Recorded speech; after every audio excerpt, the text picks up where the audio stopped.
Bonjour, bienvenue sur ZeroNet TV pour un mode Power encore américain. Je suis au CES de Las Vegas, l'énorme show mondial, international, intergalactique de Las Vegas sur la high-tech. Vous allez en prendre plein les yeux, plein les oreilles, vous allez halluciner. Il n'y a pas d'autre mot. On va parler de micro-LED chez Samsung, de 8K en OLED chez LG. On va parler de drones aquatiques, on va parler de HDR10+. On va essayer de comprendre tout ce qui se passe parce que franchement, là cette fois-ci, ils ont vraiment mis la gomme. Côté surenchère, on est... Là, vous voyez, là. Allez, on y va, c'est parti, c'est Power.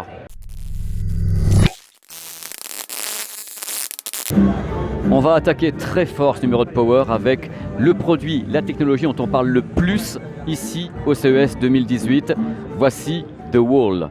The Wall, c'est la première tentative industrielle de la part de Samsung qui décide d'axer une partie de sa stratégie industrielle sur le micro-LED. On va mettre les choses au point ensemble tout de suite dans Power. Je vais placer l'église au milieu du village. Le micro-LED, ce n'est pas de l'OLED, ce n'est pas du LCD, c'est totalement différent. Ce sont des micro-LED, les unes à côté des autres avec un pitch très très court, qui fabriquent elles-mêmes leur propre lumière et elles-mêmes leur propre couleur. C'est auto-émissif, il n'y a pas de filtre devant de couleur, c'est en plus totalement inorganique.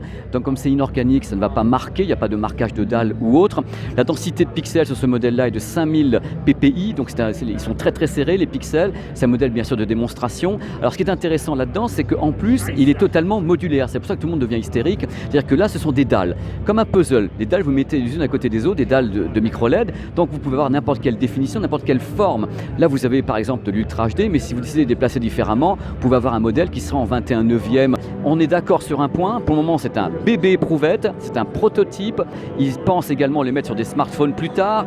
Ça ne peut pas être pliable. Par contre, c'est la nébuleuse la plus totale. Mais ce qui est intéressant, c'est que ça arrive maintenant parce qu'il y a une raison. Je pense que Samsung n'arrive pas encore à fabriquer de LCD auto-émissif avec les Quantum Dots. Donc de ce fait, a dit bon, pour le moment, comme on ne peut pas faire ça, on va balancer, et le mot n'est pas trop fort, directement le micro-LED qui lui est prêt techniquement, qui est totalement auto-émissif, qui est une dérivation d'une technologie qu'on connaît, puisque quand vous allez dans les stades, vous voyez des grands écrans dans les stades, et bien ce sont des LED, mais qui sont gros. Donc c'est des gros modules. Là, les modules sont tout petits, sont rassemblés, et on a une définition qui devient étonnante, avec ces couleurs étonnantes, parce qu'il n'y a pas de filtre. Il y a un angle de vision gigantesque des deux côtés, puisque c'est auto-émissif. Bref, sur le papier, la technologie exprimée devant moi est tout à fait séduisante. Donc vous allez voir, je pense qu'il va vous montrer la mire qui permet de voir l'assemblage. Donc vous me donnez n'importe quelle forme, vous voyez, ça c'est un écran qui doit être 4/3. Voilà le module LED. Voici un module, un des modules qui est ici. Donc c'est un point.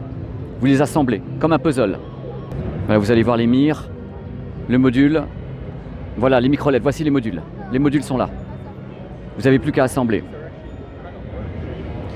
Je suis content de pouvoir filmer. Tout à l'heure, ils m'ont interdit de filmer. Ça, c'est donc le module pour l'extérieur, pour les stades et autres. Et là-bas, The Wall et le module pour le grand public, avec les points très très très serrés pour faire de l'Ultra HD ou de ce que vous voulez après. Donc c'est vraiment une application, ce que je pense depuis le début, une application du secteur professionnel vers le grand public. Mais à la base, c'est utilisé depuis très très longtemps, cette technologie, mais elle a beaucoup évolué. Surtout en colorimétrie et autres, je peux vous dire que c'est quelque chose qui a beaucoup évolué. Le seul truc que nous, on ne peut pas savoir, journalistes comme tout le monde, comme la profession, où va-t-on avec ça, dans combien de temps, dans quelles applications. Moi, je suis très excité et en même temps, bien sûr, très prudent parce que je ne peux pas commencer un numéro de Power en vous disant « jetez vos matériels, ça va arriver ». Non, pas du tout. Mais par contre, ce qui est important, c'est que pour la première fois depuis longtemps, on présente une nouvelle technologie ici qui n'est pas du LCD et qui n'est pas de l'OLED. Ça laisse la porte ouverte à beaucoup de choses. Mais il y a encore tellement d'interrogations, tellement de choses extraordinaires qu'on va découvrir, ou pas, on verra bien, mais c'est super excitant. Donc on ne s'affole pas les enfants, on ne jette pas ces téléviseurs, c'est un prototype, un bébé éprouvette gigantesque, et j'attends les mois et années à venir pour savoir ce qui va se passer avec cette technologie. Donc on résume, c'est inorganique. Ce sont des diodes LED, des micro-LED placés les uns à côté des autres. Il n'y a pas d'usure, elles fabriquent leur propre lumière, leur propre couleur. C'est assez mirifique. Waouh, moi je dis waouh quand même, c'est hyper impressionnant. C'est le CES de la surenchère et c'est génial pour tout le monde et j'espère pour vous. Si vous aimez ce qui est impressionnant, on peut dire que LG avec l'OLED a carrément foutu la gomme cette année, mais la gomme de partout. Les gars, ils y sont allés de tous les côtés, notamment ce que vous voyez à l'écran, c'est le premier écran LG OLED enroulable, comme un store, c'est-à-dire qu'il est là, il rentre dans son socle, il monte, il sort. C'est un prototype, attention, dites pas que ça va arriver demain matin chez vous de tous les côtés, c'est un prototype pour l'industrie, c'est LG Display qui l'a conçu, donc le display uniquement, et qui va donc le vendre à ses clients. Ça peut être LG, Sony, Panasonic, et c'est surtout pour les secteurs pro. Ils pensent à l'entreprise, ils pensent à des trucs comme ça. Ils m'ont pas vraiment cité le grand public, il n'y a pas de prix, il n'y a pas de date de lancement, mais ce qui est intéressant, c'est que tout ce rêve de voir un jour les écrans flexibles de haute qualité, eh bien c'est là, puisque j'ai vu cet écran de mes yeux. J'ai vu cet écran LG OLED Ultra HD se plier, s'enrouler devant moi dans un socle. Ils l'ont fait 350 fois depuis le début du salon. Ils me disent ça ne risque rien, ça ne va pas se casser ni se froisser.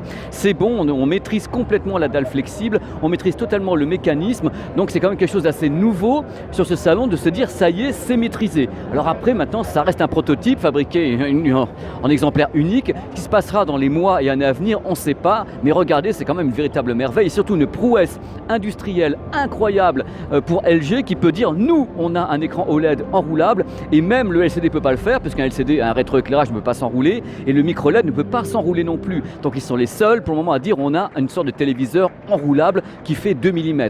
C'est juste gigantesque. Mais attention, c'est pas tout, soyons fous.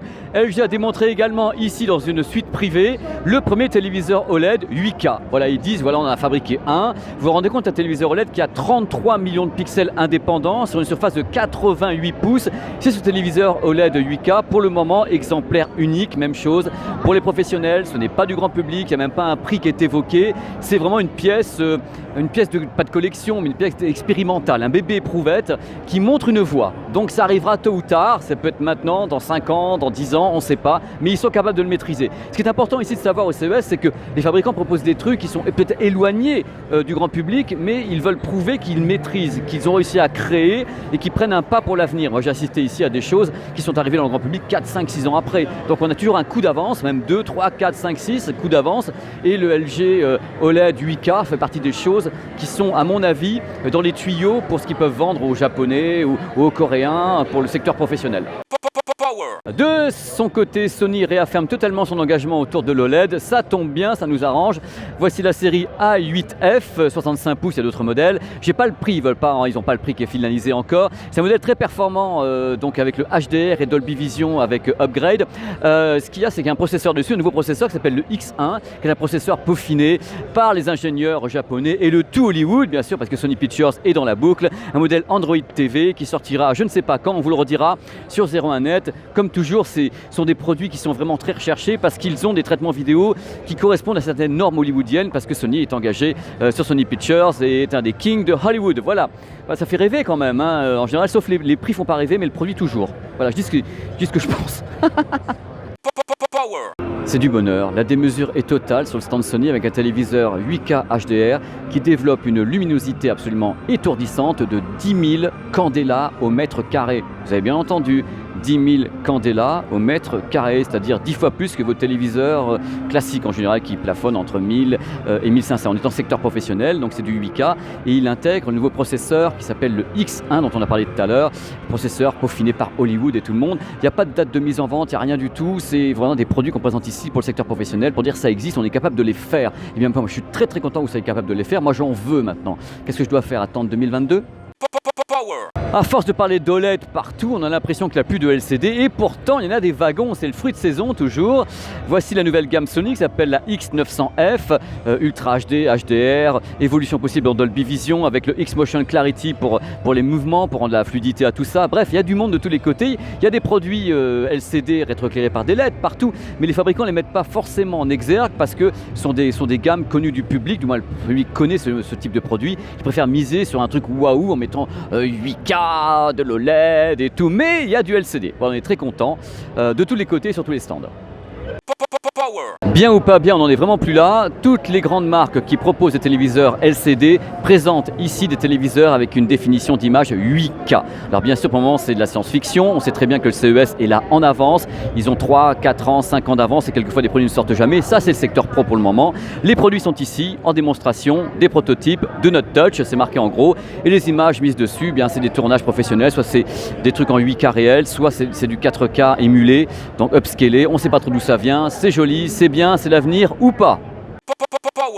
Bon là c'est clair, on va cracher du lumen, hein, je vous le préviens tout de suite. Et voici un des fruits de saison du CES, la Laser TV. Alors le mot TV était peut-être un petit peu trop parce que c'est pas un téléviseur, c'est une vidéoprojection, l'image part d'ici, hop, dirigée vers un écran. C'est un concept qui marche très très fort en Asie et Hisense est un des leaders. Il propose un modèle 80 pouces et un modèle 100 pouces. Là c'est le modèle 80 pouces qui est ici. Alors en fin de compte c'est calibré. Quand le produit a été conçu, l'optique à focale courte a été conçue pour que cet appareil, quand il se trouve ici, délivre 80 pouces pile de diagonale d'image. Donc soit Hisense le vend avec un écran, l'écran Hisense, soit avec une anti-réflexion et autres, soit vous avez déjà une toile chez vous, vous n'avez plus qu'à donc mettre le vidéoprojecteur sur un meuble devant, vous avez la toile et vous avez une image de 80 mètres chez vous avec une luminosité assez bonne parce que vous avez 350 nits, donc 350 candela au mètre carré, avec une lampe qui crache bien, à une durée de vie de 2500 heures. Alors à l'intérieur, qu'est-ce qu'on trouve? On y va, c'est Power, on vous dit tout. À l'intérieur, c'est une matrice qui est Texas Instruments, donc des miroirs, micro-miroirs. Elle est Full HD, mais grâce à ce qu'on appelle l'émulation, la wobulation signée Texas Instruments, ils peuvent, avec une matrice Full HD, fabriquer une image Ultra HD. Voilà, on la fabrique en faisant remuer les pixels. Je vous expliquerai ça dans un autre numéro de Power. C'est une technologie qui est très très pratique, surtout avec le DLP DMD. Le prix de la bestiole, 2500 € si vous n'avez pas besoin de l'écran, 2900 € si vous avez besoin d'un écran. Lancement pour celui-ci au mois de mai en France. Il y a un modèle qui est plus cher, plus gros, plus grande image, qui sera lancé lui au mois de mars à 10 000 €. Donc, moi, ce que j'attends surtout, c'est pour ça que je suis content de faire ces émissions, c'est les réactions du public. Parce que nous, on propose des produits sur 01net, mais ce qui, moi, m'intéresse, c'est de savoir est-ce que le public va plonger dans un concept comme ça, sachant qu'on ne peut pas le faire non plus en plein jour, même si ici, regardez, il y a de la lumière et tout, ça se passe bien, on arrive à voir, mais c'est un autre concept, c'est pas du téléviseur, c'est pas vraiment un vidéoprojecteur qu'on met en potence dans un plafond ou un fond de salle, c'est un autre système. Donc ça m'intéresse toujours de savoir comment est-ce que le public réagit face à un autre système. Voilà, je vous ai tout dit. Un peu de lumière encore, voilà, oh là là, entre dans la lumière, entre dans la lumière. En regardant ce numéro de Power, vous devez vous dire il n'y a pas tellement d'audio, alors que vous savez très bien que j'adore l'audio. C'est pas qu'il n'y a pas d'audio, c'est que je n'ai pas trouvé de truc waouh à vous montrer. Le Bluetooth en 5.0 n'arrive pas vraiment sur les casques. Il y a quelques essais avec les Intra True Wireless. Il n'y a pas vraiment de gros trucs qui m'ont fait tomber de ma chaise et qui m'ont fait dire il faut absolument que je les fasse dans Power. Par contre, il y a Sennheiser qui est présenté sur le salon son système Ambeo. Vous savez, le système Ambeo 3D. Le Ambeo est présenté ici, donc pour la première fois au public. C'est uniquement pour le moment pour iOS. Et il y a également une barre de son Ambeo chez Sennheiser qui est en proto ici. Bref, c'est des trucs qui sont malgré tout de niche, mais globalement, soit les produits se ressemblent tous, parce que alors quand vous faites les pavillons, vous voyez des produits audio qui sont vraiment des clones de chez clones, que c'est la même chose qu'on ne pouvait plus, soit il n'y a pas un truc qui, moi, m'a fait tilt, à part peut-être le casque Debussy dont on parle tout à l'heure. L'heure est grave, voici la petite merveille du CES de Las Vegas. Regardez un petit peu, c'est la boîte magique, c'est un vidéoprojecteur LG. Regardez, l'optique est ici, le miroir est ici, il peut s'installer en horizontal ou en vertical. Il s'appelle le HU80KA, il a reçu le CES Innovation Award. Alors c'est un produit qui est particulier, vraiment particulier. Alors je vais essayer de le détailler par rapport à ce que j'en sais, c'est jamais facile. Il peut être utilisé donc à plat ou bien en hauteur avec une rétroprojection dans ce sens-là. Qu'est-ce qu'il y a à l'intérieur? Il y a surtout un modèle qui n'est pas destiné au grand public parce que l'on en parle beaucoup dans la presse et autres, mais c'est un modèle qui est pour les entreprises à la base. Il s'agit d'un modèle qui coûtera minimum 5 000 €.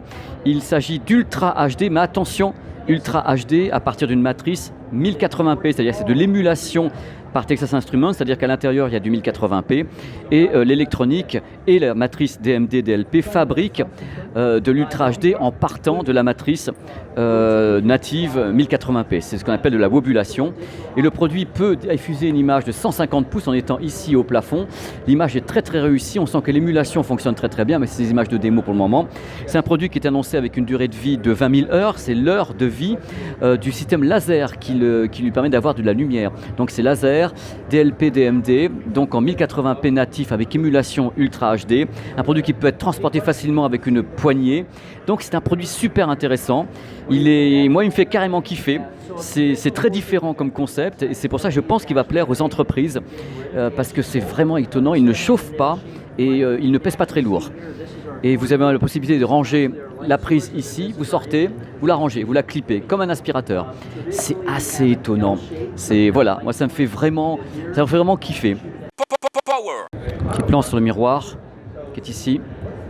Ça permet donc de diriger comme on veut l'image en bougeant le miroir en rétro. Hop, je ne l'ai pas cassé en plus, pour une fois je n'en ai pas cassé un. Je pète toujours un proto quelque part sur un salon, mais là je ne l'ai pas fait. J'ai épargné LG, j'en suis très content d'ailleurs.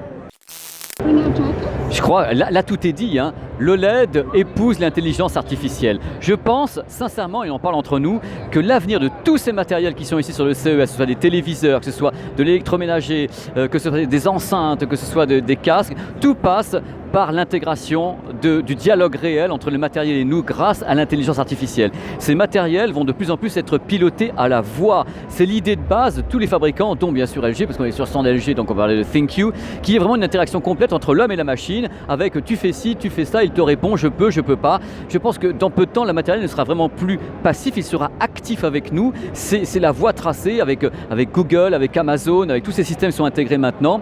On est dans Blade Runner. Et moi, ça me fait carrément halluciner parce que c'est ce dont j'ai toujours rêvé, c'est-à-dire que vraiment, on puisse parler à ces matériels, qu'ils puissent nous répondre. Et ça, c'est vraiment pour moi un grand pan de l'avenir. Et ça se précise ici au CES de Las Vegas avec toutes ces technologies, notamment autour des téléviseurs, mais c'est vraiment pas les seuls. Il y a vraiment beaucoup de marques qui proposent des tas de produits, justement, liés à l'intelligence artificielle et liés à la communication entre la machine et l'homme, voyez-vous.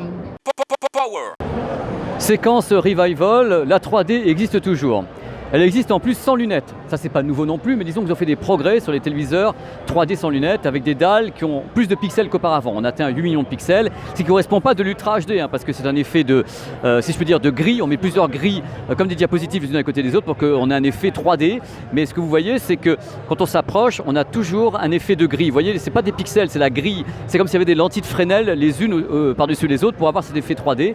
Donc, ce que je vois, c'est qu'en effet, il y a des progrès. Je vois que la 3D à l'œil nu est quand même pas mal, la définition est meilleure, mais 8 millions de pixels, c'est pas encore assez, il faudrait qu'il y en ait au moins 30 ou 40 millions pour qu'on ait vraiment une image Ultra HD en 3D sans lunettes. Voilà, donc vous passerez me voir dans quelques temps, messieurs, dames, quand ça sera encore meilleur. Voilà, ça c'est fait. Ça va, je ne vous ai pas trop embrumé avec tout ce que je viens de vous dire dans Power. J'ai été comme toujours super content de faire ce numéro de Power. J'ai été super excité, ce numéro a duré longtemps parce que c'est un numéro qui est au CES Las Vegas. On n'y va pas tous les 3 mois, donc c'était normal pour moi de vous faire quelque chose de très très long. J'espère que vous avez tenu. J'ai essayé de faire au mieux par rapport aux informations que j'ai pendant que je suis au CES. Parce que tout n'est pas dit, on glane les informations, tout n'est pas confirmé. Donc j'essaie de parler des technologies. J'espère que vous avez pris votre pied et qu'on se retrouvera très très vite, la semaine prochaine, dans un numéro de Power. Je sais plus où je serai, mais j'ai tourné des trucs. J'ai tourné des trucs, mais je sais plus ce qui va passer dans l'ordre. Mais ça sera bien. Là, ça sera bien. Alors d'ici là, mes réseaux sociaux. Voilà, par ici, vous pouvez me contacter, me dire que vous êtes heureux. Et ma chaîne YouTube, où il y a plein de trucs dedans, vous pouvez me dire que vous êtes heureux également. Et voilà, je vous retrouve très vite dans un numéro de Power sur 01net et c'est formidable. Voilà. Ciao!